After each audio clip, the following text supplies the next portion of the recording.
Good morning and happy Monday. Hope you had a great weekend. Today we finish the descent of Jesus. We reach the very bottom of the curve, point 7 of the steps that he takes down. So he said, like, he starts with a willingness to give up what is his. He does it. He not only does it, he becomes part of the creation. He becomes a person. The creator becomes part of the created. And this, by the way, some have said, this would be like us becoming an ant. Except it's not really like that at all. I didn't create an ant. I couldn't make an ant if you gave me the parts, right? The difference between God and us is huge compared to the difference between us and an ant.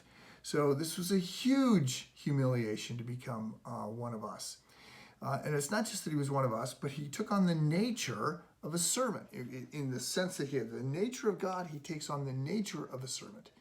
And then he has appearance as a man. So when people look at him, they didn't see his divinity. They didn't see his glory. All that was masked. He was veiled in flesh, to use the great line in that hymn. And so people treated him with disdain. And he's mocked and he's spit on. And then yesterday we looked at the fact that he went to his death. He didn't have to die. We have to die. We're going to die because of sin. He doesn't have to die, but he goes to his death.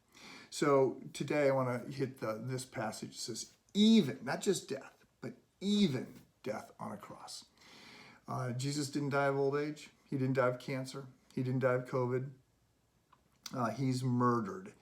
And not even was he murdered, he was publicly humiliated and crucified. Now, others have died horrible deaths, and other heroes have died martyrs' deaths. I don't think it's important. The emphasis here is not on the physical suffering of Jesus. There's a huge emphasis in the whole Bible that brings to this focal point of the death of Christ. Most famous people are famous for other things, not for the way they died. Jesus is famous for how he lives, but he's particularly noted and famous for how he dies.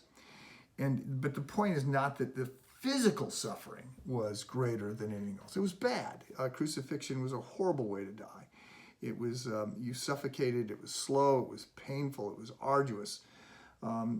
It's shameful. You're stripped naked, you're hung in a public place, and there's the whole theological, you've been cursed, the passage that says, cursed is anyone who hangs on a tree. So it was a horrible way to die. But the emphasis on the hymn so far has not been on the physical suffering. And it's not even on the injustice. The emphasis on of this hymn is on the descent. Right? Nobody started higher than Jesus, and nobody goes lower than Jesus. Like, you may be suffering setbacks right now, perhaps because of mistakes that you've made, perhaps because of injustice that you're suffering. But Jesus can relate. Jesus knows a far greater descent. No one started higher or went lower than Jesus Christ. And so I said that the emphasis of this hymn so far is on his descent. I say so far because it's now going to pivot, and we're going to look at that going forward. But I also want to say the emphasis of the hymn so far has been this. The emphasis of the chapter has been on something different. Right? Remember, Christ, all the glory of Christ, all that we're learning about Christ's nature, all we're learning about Christ's preexistence, all of that, amazing. But the emphasis of the chapter is not on Jesus and his nature. It's not even on Jesus' descent.